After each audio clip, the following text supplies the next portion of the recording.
Hello and welcome to Lakers Live post-game show presented by the Ultimate Sports.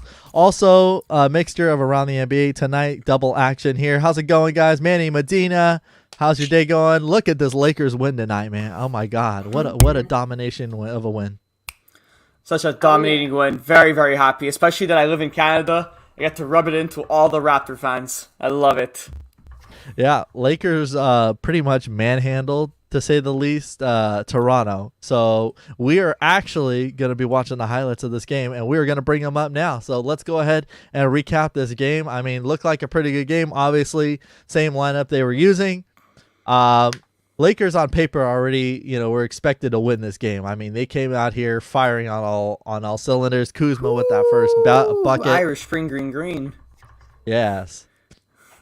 Anything stand out to you guys? One key factor stand out tonight. Obviously, we know Lakers made their threes finally. I mean, that's the first time I think in the last probably 10 games or more that we've seen them actually make threes and make it be consistent.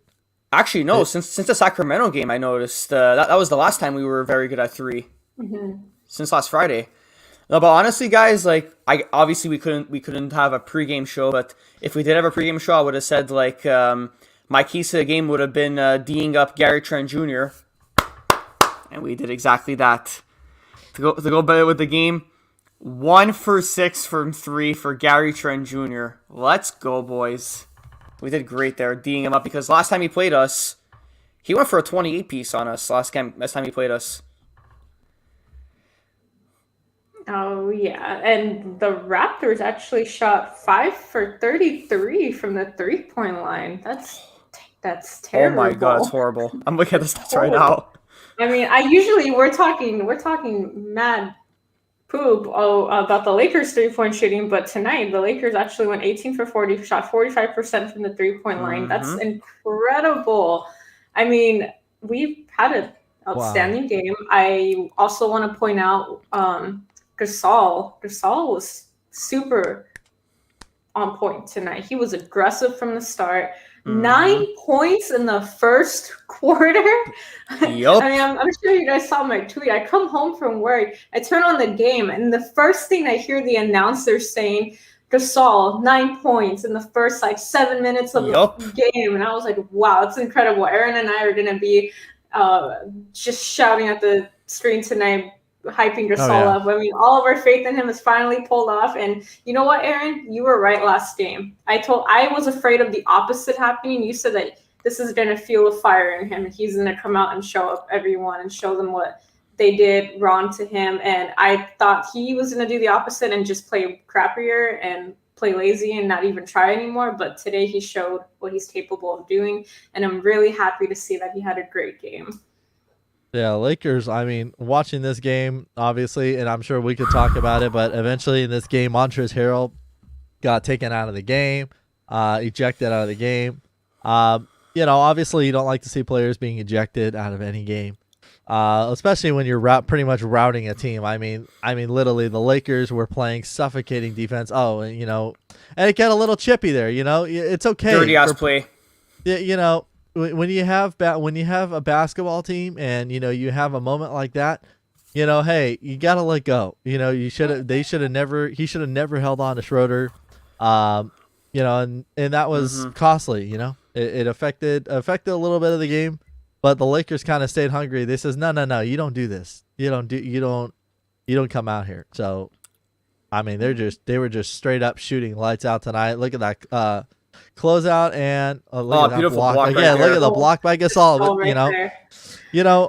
I appreciate and just like Medina was saying, I'm happy he woke up look at that pass. I mean, beautiful pass. It's just when he plays, when you see him play the way he's doing, where was this to start the year? That's what I say. I look at this game and I'm like, where were you the first 20 plus games that they've been playing? So. It's just encouraging to see but it's just like I was saying, it takes for you to get pulled out of the game to show up, which is, it's not okay, but that's what the Lakers do. I mean, Caruso, man, just doing his thing in this game. All in all, I mean, I think the Lakers played this is probably the best game I've seen them play in a long time. That was by far our best first half that we played, and best second half as well. Yeah. Like, honestly, and shout out to Marc Gasol, honestly, because I remember I was talking to you guys even before we went live, and I'm going to say it right now that, Gasol, I was getting on him in the post-game, last game, that he wasn't rebounding the ball. He wasn't being aggressive on the rebounds, but he got 9 rebounds. I was saying, I'm like, at least if he gets 7, 8, or 9 rebounds, I'd be cool with that. And he's been doing that because, remember, he has a height advantage on people, so you already know that he's going to use his body in the paint to drive and to dunk and stuff. But now he's using them on the boards, which is very good. And yes, he took a lot of threes, Gasol, but tonight only shot 3 threes. He made 1. I'm good with that. Honestly, a great game from the Lakers. We shot 45% from the 3-point line. Very good. Besides Kuzma shooting 2 for 11, the rest of the team was lights out from the 3-point line. And this reminded me a lot of the Sacramento game on last Friday. We had our stuff together. We all knew there was no way to complain about the Clipper game because that's just an afterthought. We knew we were going to bounce back. This is a lowly Raptors team, a team that has not been very good this year. We all knew we were going to come firing hot, and we knew that it was going to be a W. And now we got to focus on a tougher opponent and a rematch of the NBA Finals from last year, the Miami Heat. Yeah.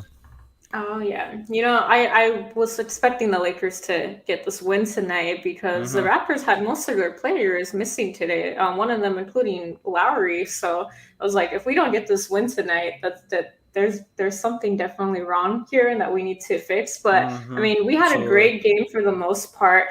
Everything was great from the Lakers, the 3-point shooting, the driving in, all of that. I didn't like the Schroeder fight. I felt like I was watching a WWE match when he was taken down like that, and I didn't like that Harold got ejected. I felt like he was just standing up for his teammate, which is perfectly fine. I'm not sure why the refs felt the need to eject him out of the game, and I'm pretty sure if he was still in the game, we probably would have had a bigger lead than we had, which was what, I think our biggest lead was 34 points. But you know what? It is what it is. At least he stood up for his teammate. We came back and we were aggressive. We showed them up. The only thing I wish could have been better were turnovers. We had 22 turnovers this game. That's ridiculous. We had a 34-point lead, like I said before, but then we ended the game with only being up by 9 points. A win is a win, and I'm glad we won. But still, I wish we could have at least kept that lead up to 20 points. And I felt like the Lakers always have such a hard time keeping up that lead. So that's just something that definitely still needs to be worked on there. Oh yeah. That's the thing about this team, and that's the thing that we've been talking about too. Is it's about being consistent. It's about being consistent all the way through the game. And we saw. I'm still never gonna forget that. To forgive the Lakers for the way they played against the Warriors on MLK Day, because it's the same situation that happened, except yes. It wasn't that bad. It wasn't terribly bad the way they were beating him, but still, they let the opposing team come back in the game, and even no, because no lead is ever safe. Let's be honest here. Absolutely. First and foremost, in the NBA, there's no lead that's ever safe. You could be up by 48 in the game and somehow blow a lead because you just stop playing defense. You let you get too cute with the ball. You start just deciding to take stupid shots up, or you just start missing terribly and badly. And you know what? I really thought the Lakers were. I honestly expected the final score to be worse. I was not happy. I'm not happy with the team. If I'm the Lakers still, I'm not happy with how the performance was to end the game. They should have easily won this game by 25 points at the most. Yes. There's no excuse to have a lead as big as they did and then let it fall to 9 points. That's inexcusable. Yeah, I agree with 200%, Aaron. That fourth quarter was not good. We gave up 31 points in that fourth quarter.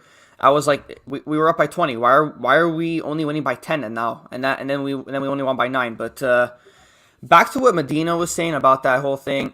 Yeah. I said it on Twitter. I was gonna go off about it, and get ready, you guys. Do your thing, Manny. Basically, first of all, the OG Anunoby and Dennis Schroeder were tangled up like this. OG Anunoby, if you're listening to this, you're probably not. It did not give you any right to take down Dennis Schroeder on the ground just like that for no reason. It was absolutely uncalled for. It made you kind of look like a bully, just taking him down just like that for no reason. Montrezl Harrell, shout out to you for backing up Dennis Schroeder. There's no reason you should have got ejected because I don't think you deserve to get ejected at all. If you get ejected, that means Gary Trent Jr. should have got ejected because he was stepping up for OG Anunoby. So I just feel like it's what I always say every show that the media and the league hates us. I guarantee you, if we were the ones, if it would have been reversed, the Raptors wouldn't have got ejected. Nothing bad would have happened to them. But we end up getting ejected. Of course, Montrezl Harrell gets ejected. I'm not surprised with that because the media is just and the league is just very biased towards the other teams and they don't really like us. So, am I shocked? No. But then again, I'm very happy that we won.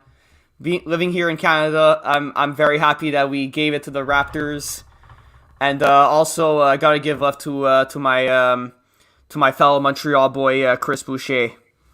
He I know he didn't shoot well from there, but he had 19 points and 8 rebounds. And Chris Boucher, if you're watching this, you're probably not. Je suis très content à toi. Merci beaucoup. I'm very happy with you. Hey, the man speaks French too. You know, we get it all here at Ultimate Sports. So you know, you get to taste a different one. Also, we got to mention as well, like Vince was stating, what's your guys' thoughts on getting Ben McLemore? First thought when he came, I mean, obviously, you know, I was surprised too because I was thinking, okay, maybe there's a chance we get Avery Bradley, but I think we all knew that the Lakers needed help from the 3-point line. They needed help a little bit more.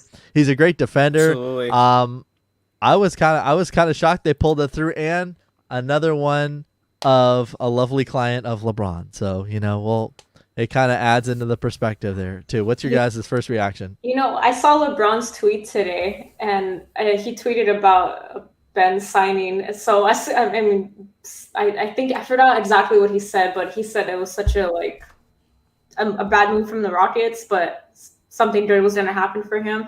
And as soon as I saw LeBron tweet that, I was like, oh, we're picking him up. We're for sure picking him up. And I'm glad we did. That's a really great move. But we need another shooter. We need a 3-point shooter, someone consistent. And I'm ecstatic about it. I think that was a really great move from the Lakers. I didn't see that coming. I would have loved to have Avery Bradley back on our team, but you know what? This is something we can work with. You guys all know I wanted JJ Redick at the deadline. That obviously didn't happen, but I'm very happy with the signing of Ben McLemore. He brings shooting. He brings some more depth because we're a very deep team. But now we have some more guard depth, and also he's kind of like a guard / wing because he can play the 2 and he can play the 3. But let me talk a bit about Ben McLemore. He had a pretty much a few good games this year. I mean, not a lot because you know the Rockets are a rebuilding team, so now we're going to give a veteran a lot of minutes. But March 26th against the Minnesota Timberwolves in Minnesota, he dropped 21 points and shot 7 for 15 from the field. That's pretty good. And then he had and at Charlotte he had 14 points. Against Minnesota once again he had 12 points. Yeah, I know his last game he played as a Rocket on April 2nd against the Celtics. He shot 2 for 4, but that's pretty good in my opinion. Like we're not there to give him like big minutes so he can, you know, make a lot of threes and make a lot of shots. He's there basically to play the bench. Like if we need a quick bucket, he's gonna give it to us. But honestly, like career stats, like he actually like not this year because this year like his shots aren't really the best because he hasn't got many touches in games. But last year he shot 44%. In 2017 he shot 42%. 2016 he shot 43%. We all remember how good he was on Sacramento. Remember what a good 3-point shooter he was on the Kings years ago? I'm hoping we get that McLemore on the Lakers. And if we do, watch out NBA because we're coming. Yeah. I think honestly it was a great move for the Lakers. Yeah, I was just looking over his stats as well. I mean, you know, there's already a video clip of him, of what he does, what he's already done, and how he's already gone about it. I definitely think this is going to help the team. And I honestly say the Lakers should be trending in a better direction now. There was a picture, there was a clip, and I'm sure you guys all saw it, that they showed the Lakers bench. They showed the guys, they showed Drummond, they showed Davis, and all someone did is take a picture of it and insert LeBron somehow in there. I don't know, the beauty of Photoshop people use these days, but they inserted him as well on the lineup, and they said soon. That's all it says is soon.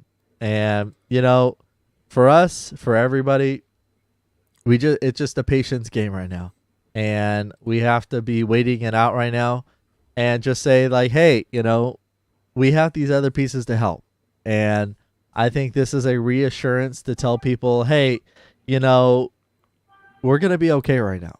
There's nothing to worry about. Laker Nation doesn't need to panic. We know the real people that are fans like us. Absolutely. Understand that say, hey, this is how it's gonna be. So, I definitely support the move. I think there's good things coming for the Lakers, and I definitely feel like that this is gonna help our 3-pointers. This is gonna take a little bit of rest off of worrying AD rushing to come back. I mean, he's dying to come back. I don't know if there was an update yet. I didn't hear if there was an update about Anthony Davis. If you guys heard, but everything seems like it's trending in the right direction for him, and hopefully he'll be back by the time of the end of the month. That's the ideal goal, is him and possibly LeBron. We'll see what LeBron's condition is. Obviously, it's more serious. We'll have to see exactly where they end up how they end up handling his minutes, how they end up handling his conditioning. He hasn't played on any 5-on-5, 1-on-1, any of the contact drills yet, so we'll have to see where it goes. But overall, tonight's game, guys, I mean, the Lakers just look solid, and if we could play like this more, including adding in Drummond, we got, I think everybody will kind of relax a little bit, because don't get me wrong, the Lakers do not have an easy schedule. This is the easiest win. This was the easiest win of the entire trip that they have. So they're gonna be playing a lot of big competitive teams, and they definitely have to keep up their A game, because if they don't, it's gonna be a royal feast for a lot of these other teams. Yeah, absolutely. I agree with 100% Aaron on that. Like, it's not going to be an easy schedule. We have Miami on Thursday, then we have Brooklyn on Saturday. I know Harden might not play, but there's KD and Kyrie, so that's going to be a tough matchup. So we'll see what happens. I mean, it's going to be a tough thing, but also I heard, by the way, that AD might be coming back on against the Hornets. I heard a rumor like that, but I don't know if it's true. I'm not going to believe any rumor unless it's from like Woj or Shams that's going to break the news. Yeah. But like, honestly, if that's true that he's going to come back on against the Hornets, that is huge. Just because they have a guy in Gordon Hayward that's just going to feast on the inside. So we're going to need all the help we have with Gordon Hayward, because he's having a phenomenal season for the Hornets. He's basically been the second best player besides LaMelo Ball on that team. So we're going to need our big men, because I feel like that Drummond's going to be back on Thursday against the Heat. So if we get AD back against the Hornets, we're going to have AD, Harrell, Gasol, and Drummond. We're going to have 4 big men to deal with Gordon Hayward. So I feel like against the Hornets, if AD comes back, that's an easy W. Oh, yeah. I'm sure he's coming back soon. I don't know if you guys saw the clip of him shooting more before the game, but like I feel like before every game that starts, he's been shooting more and more, and he's been getting out there and getting better, and I would hope to see him back very soon. I mean, I would have liked to see him back by Saturday against the Nets. I feel like that would be a great time for him to return if he was ready. If he's not, obviously, I still want him to sit out to be healthy and ready to come back stronger. I don't want him to get injured again. So I don't want to rush it, even though I do miss him and I miss watching him play. I'm sure we all do. Absolutely. But I mean, AD is my favorite player, so I have to be a little more emphasis on that one. But I hope he does come back. I think that would be it's going to be great to see him and Drummond, and then our new guy, Ben, and LeBron, hopefully by the end of the month. It's going to be a dangerous team soon. So everyone that's been blowing the Lakers out, Clippers, everyone that thinks that the Lakers have no chance in the playoffs this year, just give it a few more weeks, because we're going to come back and we're going to be healthier than ever, and we're going to be playing to our full potential. And that's when all these teams are going to need to watch out and be ready for us. And I mean, I definitely, Medina, you pretty much hit it right on the money. I just, we all can't wait to see Anthony Davis and LeBron back on the court, and that's plain and simple. I can't wait to see Drummond go out there and actually hopefully get what I had originally predicted for him to get. I mean, you guys know, like, I was hyping for him to get like 30 points in the game or so. And, honestly, who's to think a toe injury was going to affect your game? Who's to think that was going to happen? But I feel like, and they kind of, in the end of the story here is you kind of have to laugh about it, because it's the Lakers been this year. It's the Lakers turn this year, and the Lakers have been dealing with these injuries. And obviously it's been a while. I mean, it's been since 2013. The difference is between that team and this team is we have other pieces that are built around it that's helping us win, and everybody else, knock on any kind of wood that I can find, has been staying healthy. And also with staying healthy in general with all that's going on in the world. So that's the biggest thing I can look forward to. We're gonna get into around the NBA. We're gonna start talking about the other games that happened earlier. Manny, who is your biggest surprise here in the game? Biggest surprise of the which biggest game surprise. exactly? Let's go with the Sixers. The Sixers game. Let me go pull that up for a second. Yeah, Sixers won 106-96 106 against to 96. the Celtics. Just got it right now. Joel Embiid. What's there to say about him? He's an absolute monster in the paint and a monster on the court. He got 35 points, 6 rebounds. He even passed the ball. He had a block. He's been very good this year. I still think Jokic is like the best center in the basketball, but Embiid is by far the close second, without a doubt. And it looks like Ben Simmons on the Ben Simmons zip play. He had a pretty interesting stat line: 12 points, 4 rebounds, 6 assists, 3 steals. He's actually very good. I always say, like, he's basically LeBron James without shooting. That's what I find. Yeah. Like, he's a very complete player. Like, LeBron, like, he gets those he like flirts with triple doubles sometimes. I feel like that's what Simmons does a lot. But the thing is, the one knock on Simmons' game is he just doesn't shoot. I feel like he needs to shoot in this. Like, in this league, it's all about 3-point shooting. I know we're all old school and we don't like the 3-point shooting style a lot. We always say it on the show. But the thing is that I would love to see, like, Ben Simmons, like, take at least like 3 or 4 threes in the game. But looks like also Danny Green had a good game. We know he was a former Laker. I wasn't really the biggest fan of him last year because, I feel like we could have won the championship in 5 instead of 6 if he made that shot. But it looks like he had a 17-point, 2 rebound, 1 assist, 2 steal game. He played very good. And the Celtics played didn't play the best, I find. Jason Tatum did his thing. He's always, very, very good. But I feel like Jaylen Brown could have been better. Marcus Smart and Kemba Walker could have been better. Marcus Smart's always playing defense, but I just feel like Kemba Walker has been a disappointment ever since he got to Boston. I feel like he lost his touch ever since he left Charlotte. No, yeah. Sorry, I'm just pulling up the stats here. Also, one thing I do want to mention that we actually forgot, and I feel like it's very important to mention this before I start talking about the 76ers game, is that we haven't beaten the Raptors since Kobe Bryant's game in 2014. So I just wanted to point that out. And be like, you finally won. Okay. Finally. So the 76ers game, so final score was 106-96. Sixers won. Yeah, Danny Green, obviously he had a great game. He doesn't play for the Lakers anymore, so now he's going to start playing better, of course, for another team. But that's another story.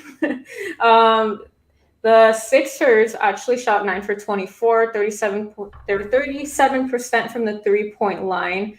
And the Celtics were 41%, shooting 14 for 34 from the three-point line. Just like Manny said, I don't think the Celtics really played their best tonight. I mean, Jason Tatum, yeah, he always does his thing. Had 20 points tonight, but everyone else, I mean, yeah, not the best game from the rest of the team. But yeah, the Sixers, they showed up tonight, and Embiid had the high score of 34 at 5 points with 6 rebounds. Yeah, pretty good game. Yeah, I mean, I thought that was a pretty good game. I mean, there wasn't too many like close games. I mean, pretty much, obviously the biggest blowout so far the whole night. Not counting the Trailblazers, Clippers, Bucks, and Warriors game. Both at halftime right now. Bucks and Warriors are playing on TNT. Trailblazers and Clippers are on NBA TV for those that are watching. But Pistons and the Nuggets. I mean, obviously, Detroit's playing for nothing really. So I mean, I wasn't surprised really when you get beat by 134. You allow 134 points. I mean, we all know that there's something not correct, and we know everybody knows like what trend Denver is trending in as well, how red hot they've been, and where Detroit is trending in the opposite direction. They are playing for more of a newer, fresh legs, new, more of the draft style. Nothing really surprising there. Yeah, absolutely. The Denver Nuggets, we all know they were going to win that game because the Detroit Pistons aren't really playing for nothing, like you said. They're playing for the lottery. They don't really care about getting wins this year. They just want to have the top 3 picks so they can add like a Cade Cunningham or an Evan Mobley or a Jalen Suggs. But honestly, like their guys didn't play that bad tonight. The Detroit Pistons, like I know they got blown out, but Jeremy Grant has actually been a big surprise this year. Like remember how good he was on the Nuggets last year, Jeremy Grant, but now he's a 20-point per game scorer this year. He dropped 29 points tonight, 5 rebounds, 4 assists. He even had a block. But another guy shot to Villanova, Sadiq Bey. He played very good as well. He had 25 points. He's a dangerous player. Like Detroit has been I know they're not exactly a good team this year because they're trending for the lottery, but don't be surprised in the next 4 to 5 years that they're a pretty respectable basketball team because they have all their picks. Their front office actually changed, and they're not stuck in purgatory because the problem I had with the Pistons for the past 3-4 years is that they're stuck in purgatory. They need to take a few steps back so they can take a few steps forward. That's the problem with Detroit. But honestly, what's there to say about the Nuggets, especially the player that I have winning the MVP this year, Nikola Jokic. 27 points, 8 rebounds, 11 assists. He's a center, guys. Think about this. He's a center, and he's able to flirt with triple doubles and possibly get triple doubles every night. He is probably the best passing big man I have ever seen in my entire life watching basketball. I've never seen a big man pass like Nikola Jokic. It's crazy. Will Barton, I'm glad for the Nuggets that they kept him off the trade talks because he can shoot. I know a lot of teams are looking at him at the deadline, but he had 24 points, 6 rebounds, 4 assists, 2 steals. He plays very good. Michael Porter Jr., super underrated player in my opinion. Very underrated because nobody talks about him because, he plays in Denver. It's a small market. But he's my age. He's 24 years old, and he hasn't played all much in the past 3 years because he's been very injured. I think there was 2 years in the NBA where he was absolutely absent because he was dealing with some serious injuries. But ever since he came back from those injuries, he's been good. We saw him last year in the playoffs, and this year he's been very good. He has 25 points, 7 rebounds. Very good. Monty Morris did his thing. Aaron Gordon has been very good. He didn't look that good tonight, though, at Aaron Gordon, but he's been very good ever since he got acquired by Denver from Orlando. And then there's their bench. Paul Millsap is on the back end of his career. Who knows how long that's gonna stay with him to play at a high level. But honestly, props to the Denver Nuggets. They've been playing well. I like the move that they did for Aaron Gordon, and not much to say about the Pistons because they're not really playing for much. They're playing for the lottery. Yeah, I agree. I'm not able to pull up the stats for that game for some reason. I'm not sure why, but I will say this about the Nuggets. They're actually a team that I'm scared of us facing in the playoffs. Same. I feel like their team is actually very dangerous now. But I love it. I love their lineup. It's not just Jokic and Murray that we're worrying about this year. It's also Michael Porter Jr. as well. We have JaVale McGee on the team now, Aaron Gordon. And I just feel like the Nuggets, they got all their pieces in that team, and they're going to be ready to get that championship this year. So I'm not worried about the Clippers. I'm not worried about the Jazz. I'm not even worried about the Nets. I'm mostly worried about the Nuggets because I feel like they did a great job upgrading their lineup this year. True. So pretty much the other games, obviously the biggest story. Blowouts are pretty much the icings on the cake for everything. So the other games like Grizzly, the Heat, 124-112. Nothing. I didn't see anything really surprising there when it comes to the Heat. We know what the Heat's battling. They've been dealing with injuries as well. Grizzlies just played a great game. The Pelicans and the Hawks. Hawks. Obviously, the Hawks have a decent team as well. I mean, we know that they've had their moments, they've had their struggles as well. And then the earlier game also was the Bulls and the Pacers. That was 113-97. Since we still have 2 games and action, what's your guys' predictions? Bucks, Warriors, Trailblazers, Clippers. What is your predictions for who gets this win tonight? I'm going to go with the underdogs here. I'm going to go with the Golden State Warriors. I'm going to go with my boy Steph. I feel like he's been very good this year. And props to him because he was injured last year. He came back, then got injured, came back, then got injured last year. But now he's fully healthy.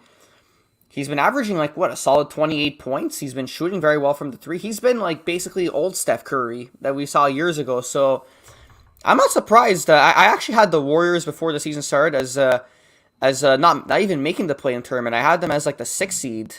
I think they're going to be very good. And watch when Klay Thompson comes back next year, they're going to be the Western Conference contenders again. I still think the Lakers are the best team in basketball, yeah, of course, but in the Western Conference. But don't sleep on Golden State next year, in my opinion, when they have Klay Thompson. And another thing I got to bring up about Golden State, I think they have, am I mistaken, from the Andrew Wiggins trade, they have that.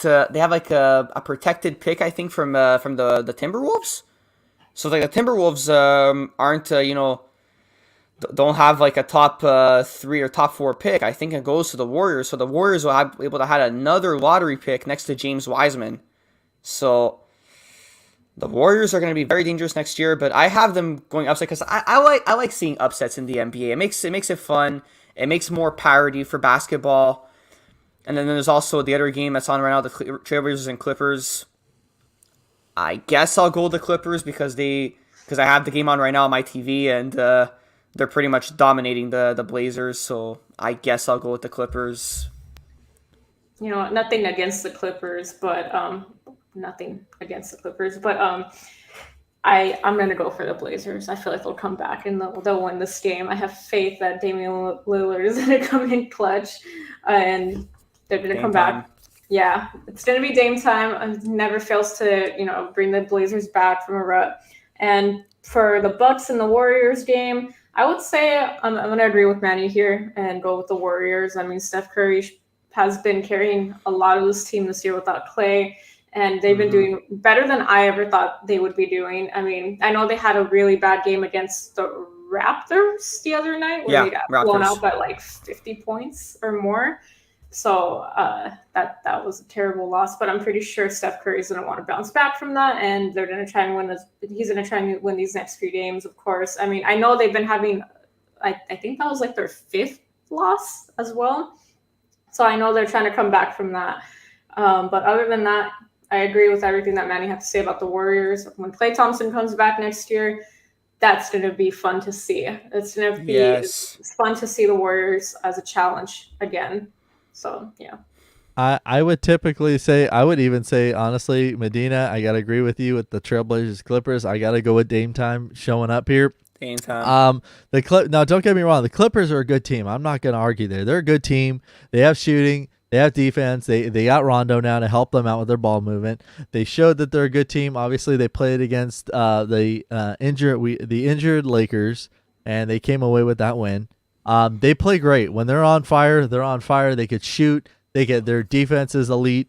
They got a great coach in Tyronn Lue, defensive-minded coach. Honestly, I could say it right now that I think the Blazers might come back, but it just depends. Honestly, what Clippers team tonight is going to show up? Is it going to be the defensive stop team, comes out of the second half and is Pitbull kind of defense, or is it going to be where they're lopsided and they let Damian Lillard and also McCollum? They have most of their core guys back. Do they let those guys start getting hot and start hitting some crazy shots? So we'll see what happens. Plenty of basketball left. Tune in to the Bucks and the Warriors game, Trailblazers Clippers game. That's going to do it for us for Around the NBA, presented by the Ultimate Sports Show. For Manny, Medina, and myself, my name's Aaron. Thanks everybody for joining us. Appreciate everybody in the comments, and we will see you on the next telecast. Take it easy, guys, and have a good night. Peace.